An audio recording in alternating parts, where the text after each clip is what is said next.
going. Okay. All right. Welcome everybody to the latest installment of the issue discussion call. This is issue discussion call number 6, Collateral Onboarding. My name is Thomas Flitter, and I am the engagement lead for the GovComms core unit. I'll be your host for today. We do have a special guest, Robert Jordan. That is Monkey.Irish, facilitator for the Collateral Engineering Services core unit. And he's going to help lead us through discussion of the issues being faced with the collateral onboarding process. Really excited to see his presentation. And we're going to kick it off today and looking at several agenda items. And those will be, Robert will help us look at the historical look at collateral onboarding, understanding the historical perspective of that process, which kind of helps us really set up the issues that the process is facing. And some of those issues, looking at really how is the process understood? How well is it understood? How's the documentation from end to end? And also is going to be taking a look at covering some of the new proposed processes, some of the things we have in the pipeline that will be addressing those issues on collateral onboarding. And so I'm very pleased to have Robert here today. He's got some fantastic slides, but also as a reminder, everybody that is on board, some of you may know this process a little bit, have heard of this before, but some of us may not. And so we're excited to hear from Robert to teach us a little bit about it, talk about the issues and some of those solutions. I do want to encourage everybody also that this session is also an interactive session. Please send us a comment on the chat feature. Also raise your hand or just speak up. You know, if you've got a question, a thought, or some feedback on the material being presented today. So without further ado, I want to hand this over to Robert, who's got some slides that I'll be working on. I'll be moving those through. And so Robert, you have the floor. Thank you. Thanks, Thomas. Hi, everyone. This is a collection of information that some of you might have seen before, but I think as a complete overview of the process on what we've encountered in the past number of months with our collateral, not only with onboarding, but also some of the issues that have been raised in the community, and then also some future into how this is going to change and better suit the needs of the protocol. I always like to start some of these discussions because I believe history matters. So how we get here is actually very important as well. And some of you might have heard of the multi-collateral DAI launch that happened in November of 2019. And that was right before I started with the Maker Foundation, way before the transition to the DAO. I don't think any of us would have anticipated the growth we've had with the Maker protocol. To support this growth, our collateral and onboarding has tried to keep up with the quick pace of our industry. And we went through from the MCD launch, onboarding ETH and BAT, and then we looked around and said, okay, what else can we onboard? So we tried to onboard just about every ERC20 collateral we could find. We exhausted those tokens. We offboarded some. We created, which was interesting, the wrap BTC market. A lot of controversy around that one, but you can see how much that's grown inside of our protocol and how important that is. We experimented with other strategies like LP tokens, adding PEG stability modules or PSMs, and also institutional vaults. And now D3Ms, real world assets, and a look to layer 2 solutions. Some of the processes we have today were not built to handle the evolution of our collateral over the past 2.5 years. And I want to use RWAs or real world assets as an example, What it looked like to onboard an RWA was completely unknown back then. Notable members of the community wrote the initial MIPS and processes to define collateral onboarding. And I'm pretty sure they weren't thinking about RWAs, let alone collateral that is really a hybrid of what we're terming on and off chain. History is important. It's also easy to forget, but it's helpful to remember as we shape our future. Thomas, next slide, please. At the beginning of the year, we published the Collateral Management Lifecycle, or the CML, as a holistic view on how the Collateral Engineering Services core unit functions. The roadmap involves building two key components for collateral management for both on and off-chain collateral. So it's really important that we understand that there are two types of collateral. A lot of the same processes are shared amongst them, but there are also some differences. So the first component of this is collateral onboarding. We're already familiar with a lot of this and some of the challenges that we face as the protocol evolves. We'll talk a lot about that in this presentation. We've also made progress there, but there's still a lot to do. And that's where we're spending most of our energies today with collateral onboarding. But this is going to change very quickly. The second component is collateral maintenance. And today, if we take a look at our collateral maintenance, it's dispersed amongst multiple core units and contributors. The goal is to consolidate these efforts and facilitate a stakeholder process where we have regular checkpoints, transparent data, and we make conscious decisions about our collateral.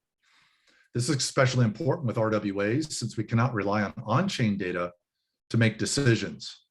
Work is already beginning in this. Our program manager that will lead this effort starts next week, and she'll be taking on both the collateral onboarding changes that are upcoming, not only the ones that we just did, but also for phase 2.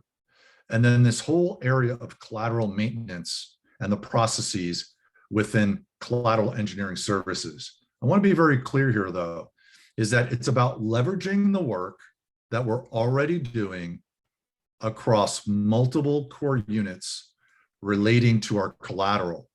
So we've got a number of teams that do a wonderful job already, but we really need to bring that together into one concise meeting process facilitation.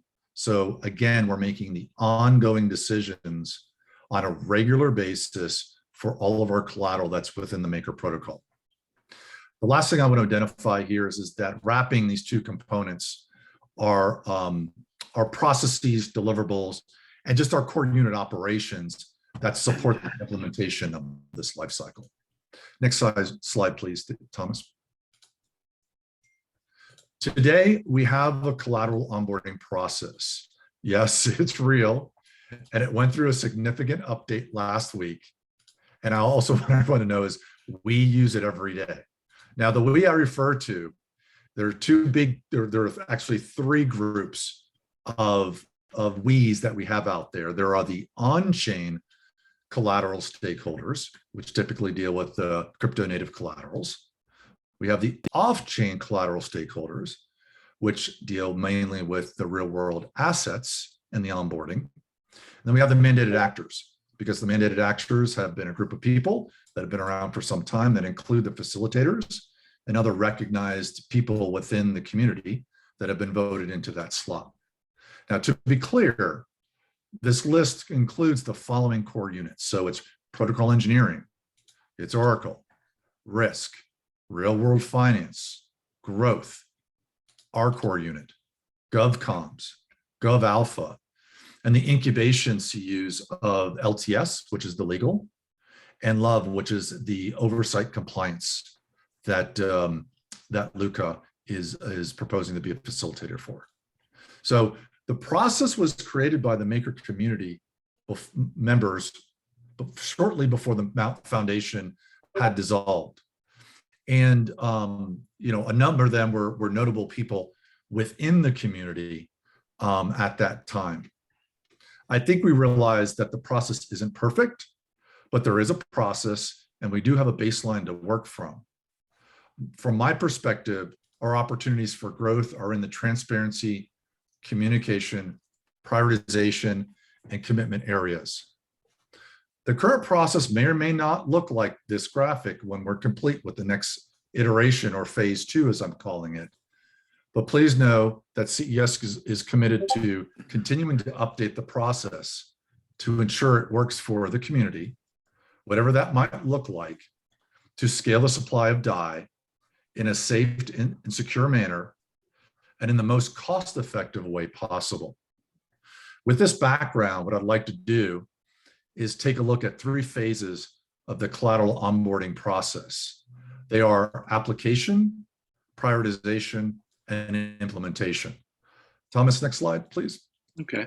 And Robert, thank you for that so far. I just wanted to check with everybody. Any questions or feedback from the information we've gotten so far?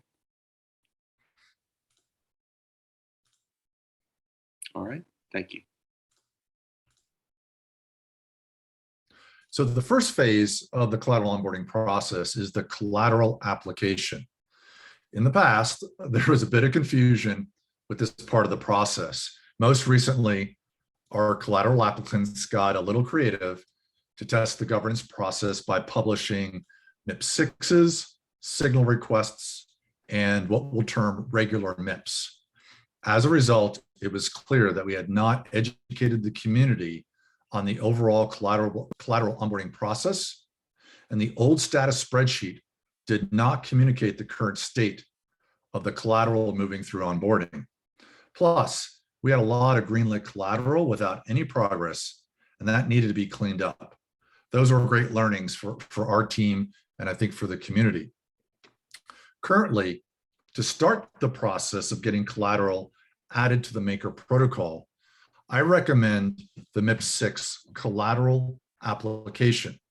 The MIP6, the MIP that is in, if you go to the mips.makerdao.com, is a MIP that describes the application.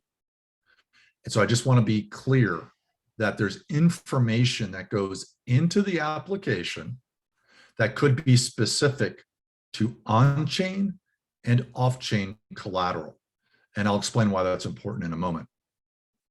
So if a collateral type is new to the Maker protocol and community, what I also suggest is that it might be good for the applicant to start a conversation in the forums to solicit ideas and feedback before posting the MIP6.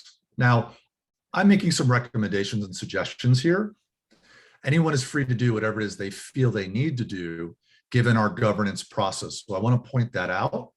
I'm simply providing the learnings that I've seen based upon the experiences that we've had with onboarding our collateral for the past 18 months. Now, once a MIP6 is posted to the forums, we have a two-week comment period, followed by a 2-week green light poll. The poll is designed to allow MKR holders to signal their interest in the collateral for consideration for the next phase of the process. So I just want to be clear there. We like to engage the community where we can, and this is one of the spots that we do that. Please be aware there are 2 general categories of Maker collateral, which I mentioned, the crypto native and real world assets. And if you are looking to onboard an RWA, I would highly suggest that you take a look at a MIP 67, which was recently ratified by the community.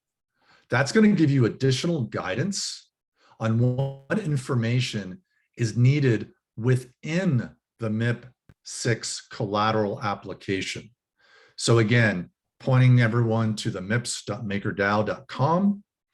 You'll have all the MIPs that are there. It's a wonderful reference. I use it all the time myself. Now, for completeness, it's important that I mention a couple of exceptions to the MIP 6 collateral application. There are some specialized collaterals that start with a signal request instead of a MIP 6 application. We can discuss this in more detail if you'd like, but the 3 that we've identified are the peg stability module, or we call it the PSM, and the collateral technology is ratified by MIP 29. There are also institutional vaults, or MIP 59, which has been ratified, that describes the technology behind an institutional vault. The last is adding a vault to an existing collateral with different parameters. And the example that I'll use there is that, let's say, for example, if you take a look at ETH, there's ETH A, there's ETH B, and there's ETH C. The reason why those exist is because each have a different parameter that have been recommended. However, through our signal request process, anyone can file that. Risk takes a look at that, they verify the parameters, and then as we deploy that new vault type, it has different parameters. The collateral technically has been onboarded. We're just changing the parameters for that particular vault type. So please keep that in mind. And again, just for completeness, I wanted to point that out. Any questions? I know there's a lot of information. Okay, next slide, please. The second phase of the collateral onboarding process is prioritization. What we learned is the key to prioritization is transparency. Clearly communicating the process and decisions of the collateral stakeholders was missing. And I think that was pretty apparent by much of the discussion in the community.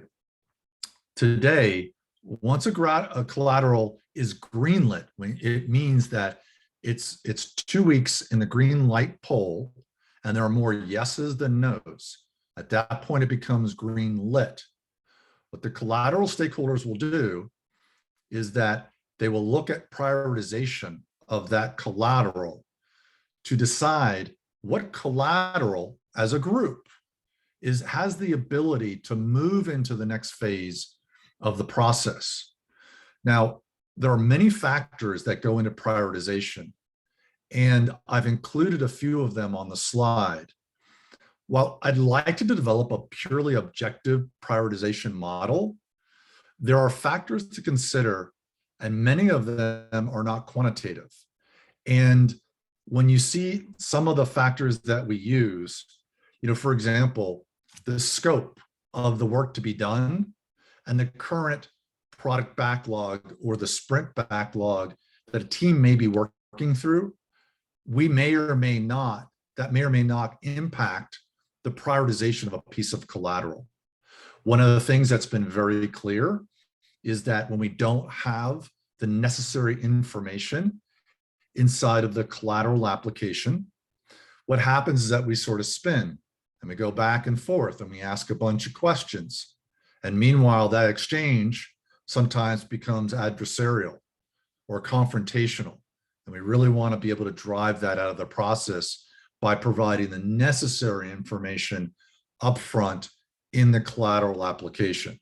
So just understand that there is a process, we do follow it, there are a team of people that work on this, and now the collateral status index is what we use to communicate that.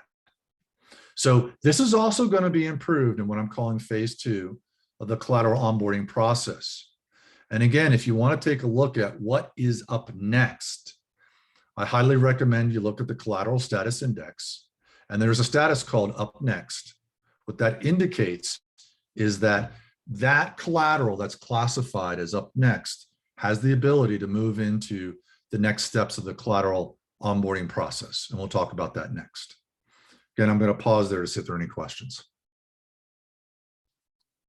Okay, so Robert, from what I'm understanding is that the collateral onboarding in the past was just, hey, let's get what we can on board. Let's just try to put all of this stuff together. Is we find one, we get it in there. It was a hodgepodge, if you will, and now we're in the process of figuring out that from the prioritization. Is that what I understand? Partially correct. Okay. Yeah. So we published the process when the foundation was dissolving and the DAO was picking up the responsibilities. There was a defined process that was published and followed. What happened is that as more core units came on board, the process got diluted, and there wasn't a really, until CES came along, there wasn't a group to really own that process. Okay. And shepherd it and drive it forward. So it sort of sat in that area of, hey, who's doing this? And so people would pop in and they would put their feedback, and sometimes some core units were much more engaged than others, but there really wasn't a body of people that were responsible for the process. So it took a life of its own. The essence of the process was followed, but it wasn't. But it really wasn't. It really wasn't iterated on. So it just left to be implemented however the teams felt it needed to be. The Q1, and I'll talk a little bit about what we did in the first quarter to really put our arms around this and to understand what the issues were, and then put a plan together. Thank you. Any additional comments, thoughts before we move on?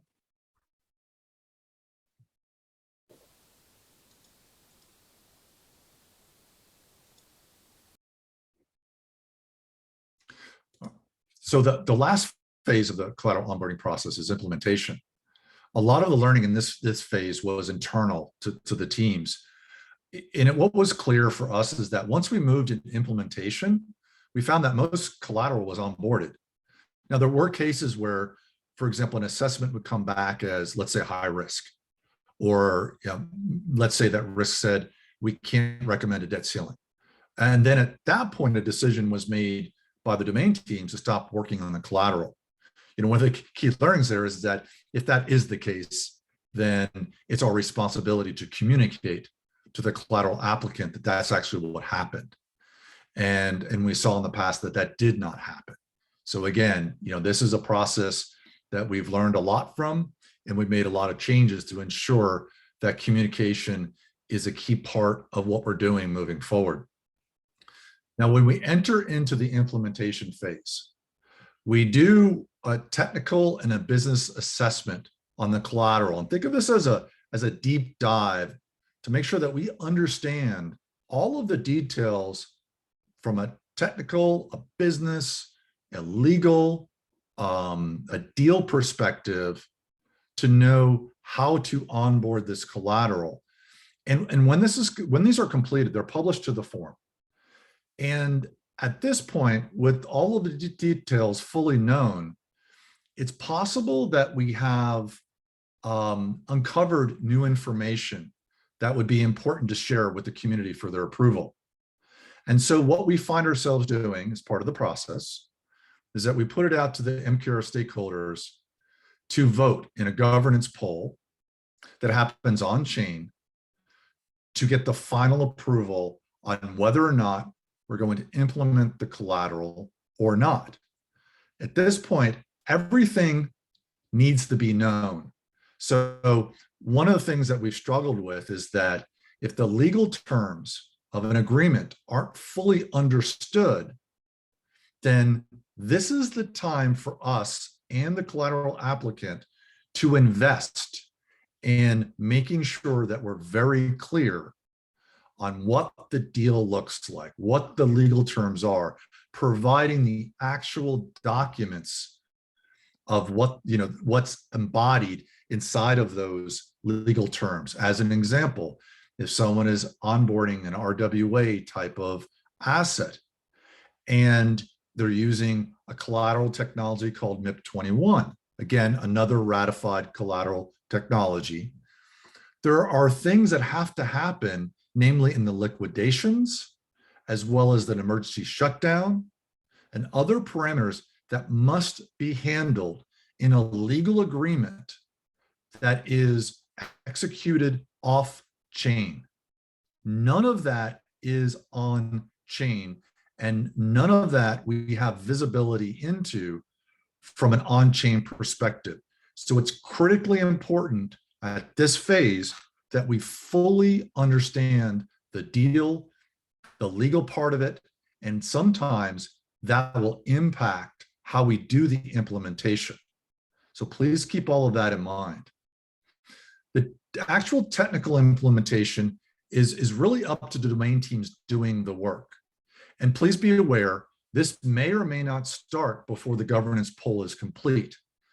Why? Well, this really gives teams the ability to better plan their work given their development backlogs. What we don't want to do is we don't want to force work into a process where teams, especially like CES and others like PE, work on a typically a 2-week cadence.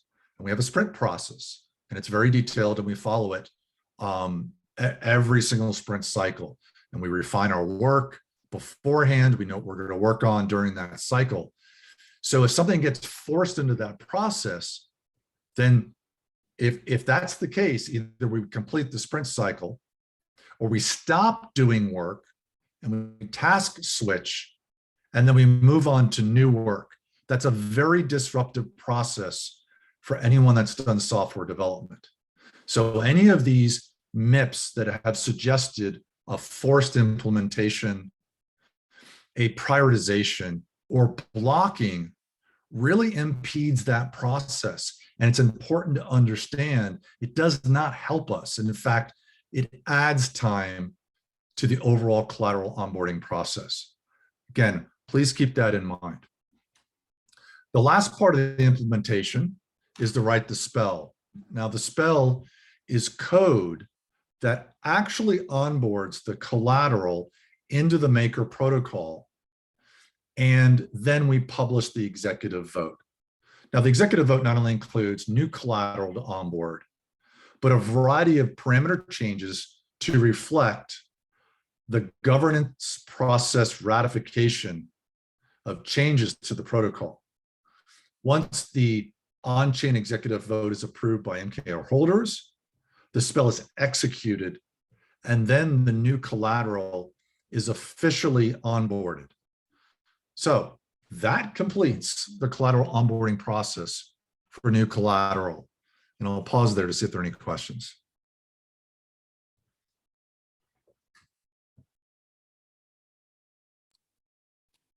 Have you found any concerns with the voters and lack of communication? Any thoughts on being more transparent with folks and them understanding the different types of collateral? Yeah, I mean, I spend a fair amount of my time. One of the services that I offer as the facilitator of CES is that I encourage applicants to reach out and to ask me questions about the process. I'm here to help. And that's one of the roles that I do as a facilitator, is to help provide a business advisory about the processes that someone might go through. I mean, the proposer of the collateral is the expert with their collateral. We're the expert of the DAO and the process. So when they have questions, it's very natural to assume that you would have someone to ask questions too. This could happen in the forum, could happen on Discord. We have plenty of public channels to have that happen, or you can reach out to me directly so I can share my thoughts and learnings with the teams that are onboarding collateral. So it's really nice. Now I see that happening. And again, I would encourage anyone out there that might be watching this to please reach out to me if you have any questions about the process or how to start the process, and some of the recommendations or suggestions that I would have with that. Great, thank you. Anyone else have any additional comments or thoughts? You know, one of the things that I'll also add, Thomas, is that I spend a fair amount of time, just one of the observations is that we throw around a lot of technology and we talk about MIPS, and MIPS are just the maker improvement proposals, are just they're necessary because that's what defines how the maker DAO governance system works. So it's important to be familiar with them. I'm not expecting in any way for people to be an expert. They can come ask one of us if they have questions, or reach out to GovAlpha. So inside of that, it's really interesting because I spent a fair amount of time both internally and externally helping individuals and groups understand there's a big difference between the collateral that we're onboarding and the technology that we're using to onboard that collateral. A technology in itself, like the D3M, the direct deposit module, does not onboard anything. It's a set of smart contracts that allows us to do something special, depending upon the use case of the collateral that we want to onboard. So it's important that we understand that if someone wants to utilize a technology, that's great. That may or may not be applicable given the type of collateral that an applicant wants to onboard. So the other thing that I would suggest is that we also provide a technical advisory service in the core unit that will sit down with the collateral applicant and describe, they could describe what they're trying to do, and we can recommend what we think would be the best fit based upon the type of collateral they're trying to onboard. And again, that's something that we provide. It can happen at any time, preferably before an applicant files a collateral application. Right. Great. All right. Okay. Thank you, Robert. Appreciate that. Yeah. It's great information so far. We can move on to the next slide if that's okay. That's great.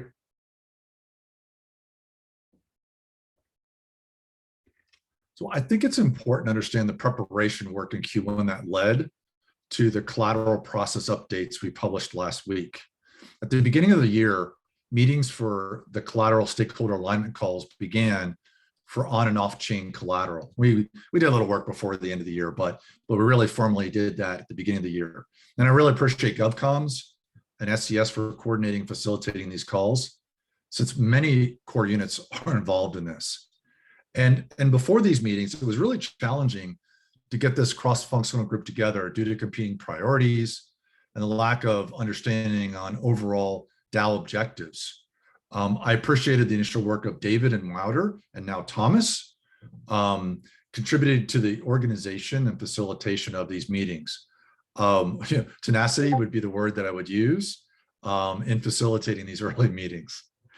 It took a number of meetings before we got into a cadence and everyone fully understood the importance of the initiatives and what we were doing. And what was odd is that at that time is that we had initiative work, we had ongoing work, we had implementation work that was all mixed in to these meetings. And it took a little time to figure out like exactly what's what and what needed to be where. And I often joke around about, in a centralized world, everybody would have gotten the marching orders in one meeting, and by, and very quickly, we would have brought this process together. But this is a DAO and it works a little bit differently. So by the end of a quarter, at the end of this quarter, the last quarter, it was really apparent that we needed a specific meeting for the ongoing nature of our collateral onboarding. I mean, as simple as that sounds, it really took some work to get there, to build the stakeholder alignment and clearly identify the needs of this team, as well as what was needed in the community. So in early January, we also published the collateral management lifecycle, which I've reviewed. And again, the goal was to provide this holistic view to the community. This was also more of a future state, and it becoming a reality as we've been moving forward and hiring new people into the CES team. And I mentioned one of those prior in this presentation. We then moved onto the assessment and the recommendations of the current collateral onboarding process. And let's just say that asking for feedback and getting everyone's feedback in a timely manner, well, it's not that easy. Everyone's busy, and I realize I'm not the highest priority on most people's list. Believe me, I'm not taking any of this personally.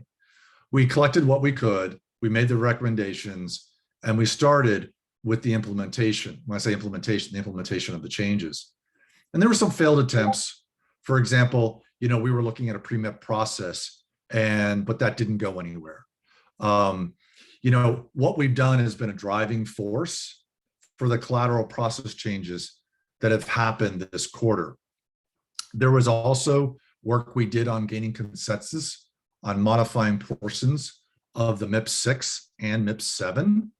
And as I mentioned, the MIPS 6 is an application template, but it was in need of an overhaul because the questions didn't accurately represent what we needed to see inside of the application. So Nikolai and our team worked with the cross-functional teams to ensure we had much better questions for collateral entering into the application process. And generally speaking, we needed to be clear from a business perspective on what we were looking for when onboarding collateral. Also, the organization of the questions needed a little bit of work. Now, the MIPS 7 amendments focused on some cleanup and identifying CES as a domain team and an entity recognized in the collateral onboarding process. There's a little legacy here, but after consulting GovAlpha, it seemed to make sense to construct this for CES. So a lot of preparation work in Q1 for the changes we started to roll out in Q2. Questions on this?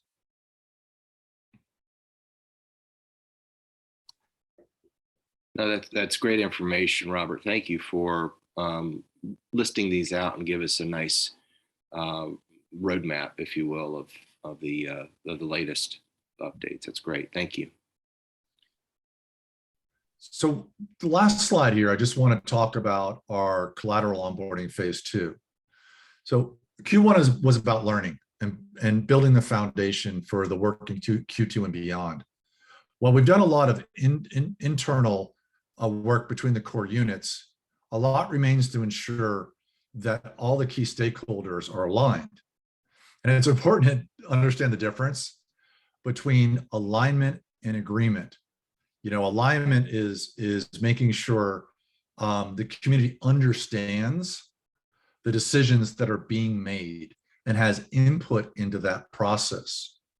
For me, when there's an identified issue and when there's already a defined process, my first step is to take a big step back, collect information, and then move forward again. Because feedback is a critical component to surfacing the solution or a solution that will bring alignment as it relates to our collateral onboarding. The goals for collateral onboarding in phase 2 are what I'm calling the big 4: transparency, communication, prioritization, and commitment. Implementing change with some of these is pretty easy and straightforward. For example, one of the first deliverables in Q2 was revising the collateral status index. This is the basis for communicating the statuses and next steps for all collateral in the collateral onboarding process. And from this, we published a new weekly form update, and we changed it to include a summary of collateral by status for easier consumption. And as we build on Q1, we're also able to verify the statuses of the collateral that was greenlit using not only the new collateral application template, the one that was recently ratified on Monday, as well as the MIPS 6 guidelines that Nikolai had published last week as well. So that work is complete.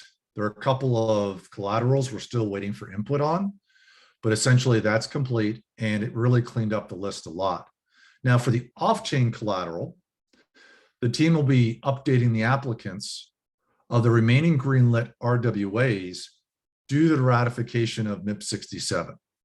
Now, please note, the collateral status will remain greenlit, and we'll ask the applicant to give us an indication if they want to continue to move forward or not with their application.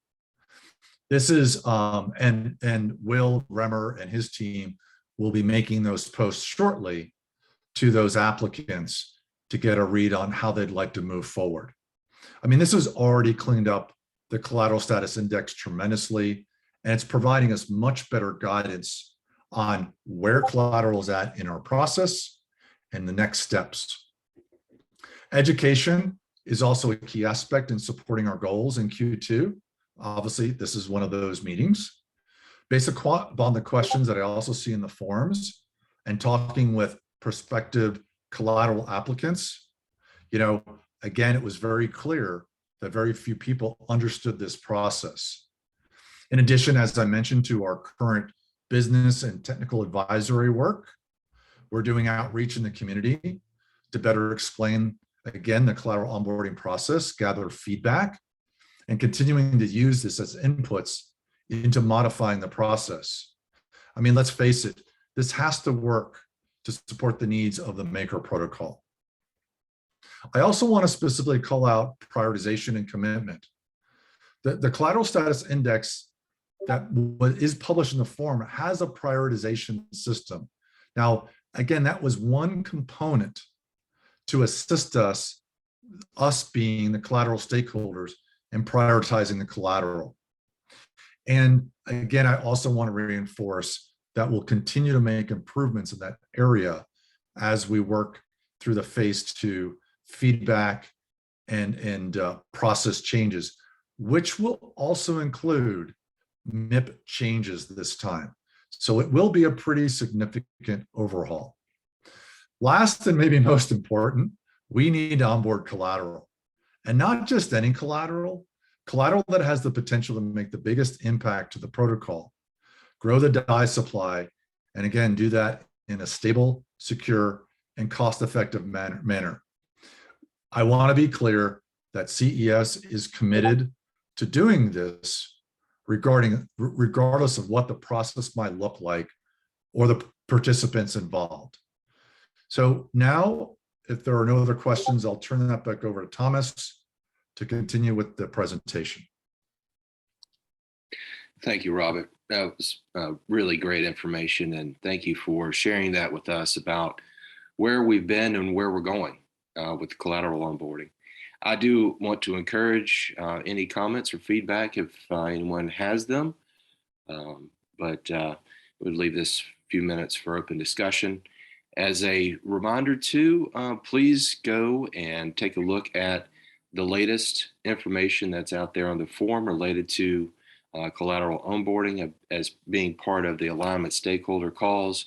I can say that from someone who does not necessarily understand, the process, that they have done a very nice job in really putting that language into more layman's terms, getting folks to understand about the need for it and how things can transpire. So, Robert, thank you again for your presentation.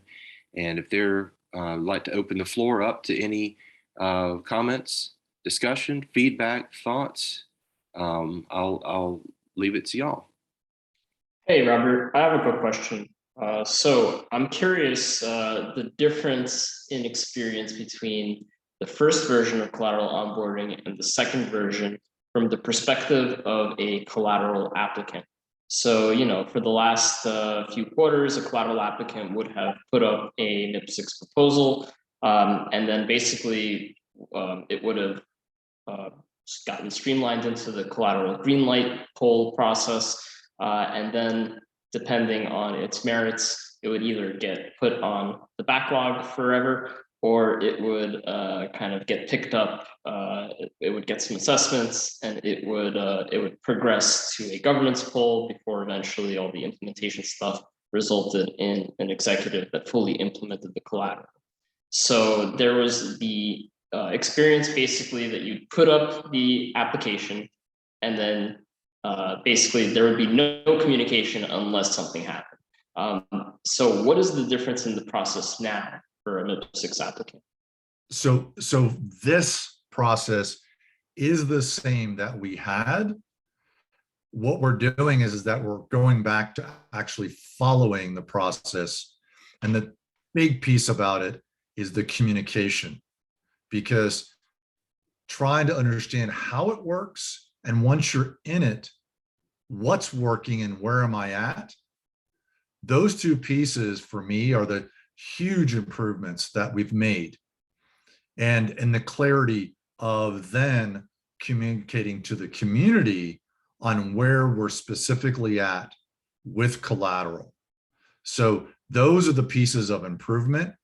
The physical process changes will come in phase 2, because to me, there are 3 main categories.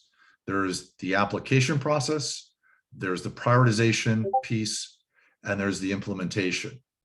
Each of those sections, to me, need to ensure that we're following a process that makes sense for the business, the community, and the collateral that we're onboarding. One example, I think that in the application process, I think that there's a need to have a fast track of certain types of collateral. One example is a new vault type based upon different risk parameters.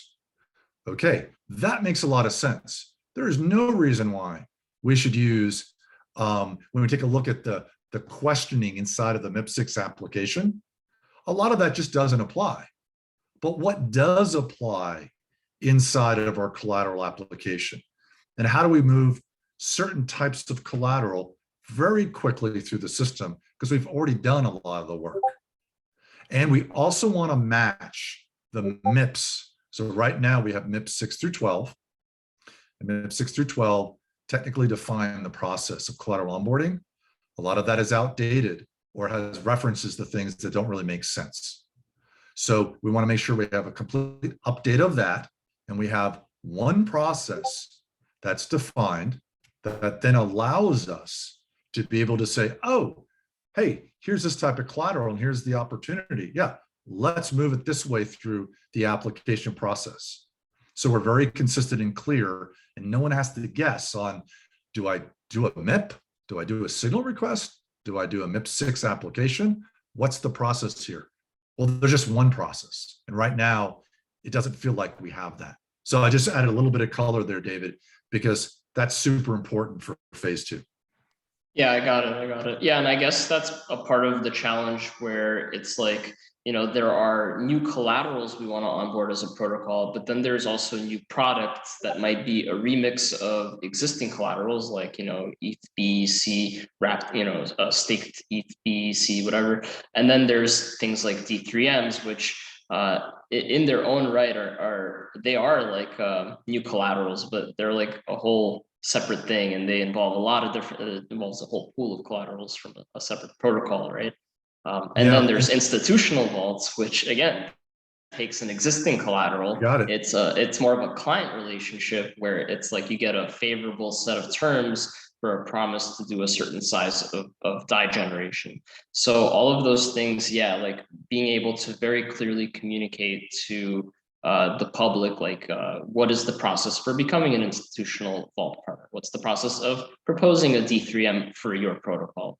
And differentiating that from how do I get my collateral at the base level into the protocol?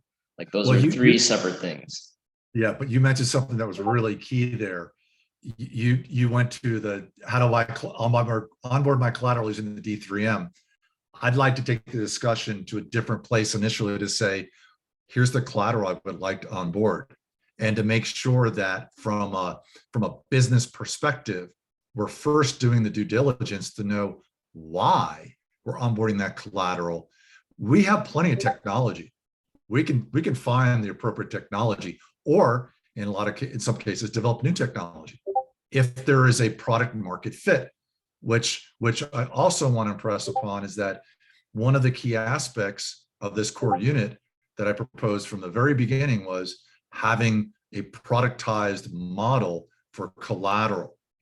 So you'll be seeing more about this. Our product manager, Miguel, will be the person leading this effort and has already started this, is that how do we decide what markets that we want to be in? And when collateral comes into the protocol, is it in market or out of market? And how do we signal to the community that we're looking for these types of collateral, because we believe they have the highest impact to the supply generation of die. Of course, we want demand too, so we work very closely with other core units. So there's a product piece of this that we haven't yet addressed, which is also part of the discussions that will start to roll out to to take a very concerted look at the market, what we believe is needed, publishing those guidelines, and hoping to attract that type of collateral into the maker system. Very much like with a real world sandbox work that Luca did, to be able to say, hey, I believe there are market opportunities out there that we would like to signal to have come and be part of the maker protocol. Again, anyone can propose anything at any time. It's a completely open governance process. But if we're looking to operationalize our collateral onboarding and scale it, because that's the key here, we need to scale it, then we need to look at systematic ways for onboarding our collateral and targeting places or targeting specific types for us to signal or go after, or even internally core units writing the MEP applications, right? The collateral applications. And I think you're probably going to see some of that coming up. So a little bit of sidetrack, but I wanted to add that because I think the product piece is extremely important as we move forward. All right, wonderful. So I had a quick question, quick thought. One of the key points there was onboard collateral, for someone who's not in CES or may see, or have, someone communicate with you. Hey, I want to be a part of, MakerDAO. I want to onboard with collateral. What would you say is the key communications if someone like myself who's not in your core unit or others to systematically go through the process of saying, hey, someone has communicated with me. What's the first step or the steps that you would recommend? I know you probably mentioned them, but I think that's an important thing to maybe reiterate. Yeah, I'm just typing into the chat. So okay. One of the places, the resources that I would always recommend people take a look at is the documentation. So if you have any questions on the process, you can start there. You can also, there is a public channel for CES on the MakerDAO official Discord server. You can reach out to us there. You can also join the CES Discord server, and we have public channels there. I will generate an invite here. So if anyone would like to join that, please do so. You can reach out to us on our Discord channel. And we can take the conversation from there. You can even, if you'd like to, post in the forums. Say, hey, I've got this idea. I'd like to get some feedback from the community. Great. Be completely self-driven.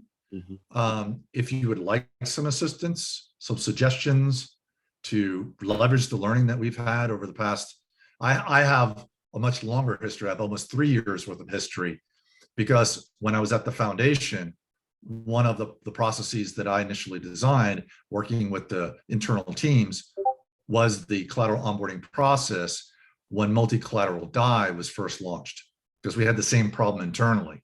Got a bunch of collateral, which ones do we onboard? So I've been doing this for a while, and I'd love to share the learnings with anyone that might need some assistance or suggestions. Wonderful. Thank you, Robert. Any other comments from the audience or the attendees today? Okay. All right. Well, thank you, everyone, for being here today. Again, my name is Thomas Flitter, Engagement Lead for Governance Communications Core Unit. I can be reached at my Discord and forum and my email if you want to reach out to me. We will have this session uploaded, the recording, here in the next little bit. And I want to thank everyone for being here today. Thank you, Robert, for such a great valuable presentation on collateral onboarding. Really excited about the next phases and next steps, and look forward to continued communications through our forums and Discord. And thank you. We really appreciate it. Thanks, everyone, for attending. Reach out to me if you have any questions. I'm Monkey.Irish. You can find me. Thank you. And thank y'all. Have a great day.